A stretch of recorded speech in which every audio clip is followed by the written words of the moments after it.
fait, aujourd'hui, je voulais vous parler d'une information qui est passée un peu inaperçue cette semaine. Des compagnies aériennes chinoises, japonaises et australiennes proposent depuis plusieurs mois des vols à destination de nulle part.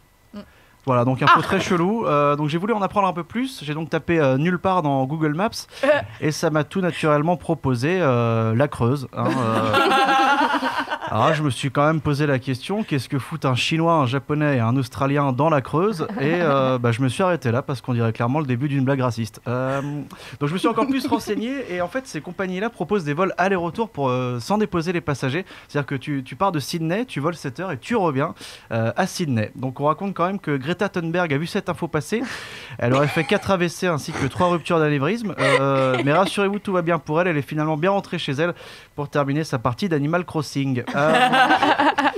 Concept hyper chelou et pourtant ça a cartonné, le carton. C'est même la compagnie aérienne australienne Qantas, dont le patron s'appelle Po. Qantas. Ok.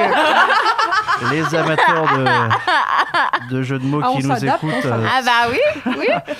Lucie DeVos, on s'adapte. Il a raison. Il a raison, moi je fais pareil pour me faire apprécier. Les jeux de mots, c'est la manière dont il l'a dit. C'est la base en radio.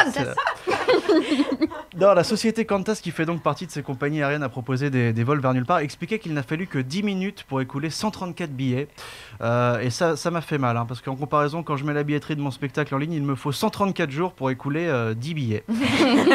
Bon, les tarifs ne sont pas les mêmes. Il faut savoir qu'un aller-retour Sydney vers Sydney, on est quand même sur des prix allant de 500 à 2300 €. Donc pour prendre un billet, je me disais qu'il faut quand même être soit très très con, soit très très riche, même si souvent les deux vont de pair, on va pas se mentir. Et puis sur ces 134 billets écoulés, plusieurs problèmes se posent. C'est-à-dire que moi déjà je suis persuadé qu'il y a un passager qui n'était pas du tout au courant de cette nouvelle mode. Ça c'est sûr. Ladies and gentlemen, mesdames et messieurs, welcome on board. Bienvenue à bord de cet avion au départ de Sydney qui atterrira dans approximativement 7 heures à Sydney. Mais attends, il s'est trompé là. Il a dit la même ville pour le départ et l'arrivée. Il s'est pas trompé. Merde. Oh, parce que moi je pensais qu'on allait dans la Creuse. Les amateurs de running gag se régalent. Alors le deuxième problème, c'est que l'argument principal de ces compagnies aériennes était de pouvoir survoler des paysages magnifiques, comme par exemple l'Antarctique et bien d'autres, qui sont des paysages souvent inaccessibles depuis des vols long courriers normaux. Sauf que je me dis, sur un vol complet, comment il y en a qui ont dû avoir le seum de se retrouver sur un fauteuil côté couloir. Tu vois, ladies and gentlemen, mesdames et messieurs, à votre gauche, to your left, le mont Fuji, avec un magnifique coucher de soleil. Ah ouais, mais le hublot il est vachement loin quand même là. Putain, je vois que dalle en fait. Je me suis fait niquer la gueule. Bon bah pas de Creuse, pas de Mont Fuji. Rends l'argent, Pocahontas. Et enfin, je terminerai là-dessus, mais c'est ce qui fait tout de même plaisir avec cette tendance de vol vers nulle part, c'est évidemment cette main tendue vers l'écologie. Ladies and gentlemen, mesdames et messieurs, nous avons décollé depuis 15 minutes et pour rappel, ce vol émettra 2% des émissions mondiales de gaz à effet de serre. 150 litres de notre avion émettra en moyenne 125 fois plus de dioxyde de carbone qu'une voiture individuelle. Mais regardez à votre gauche cette magnifique mouette albinos.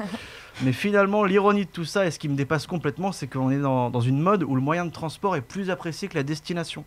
Par exemple, moi j'adore le bus.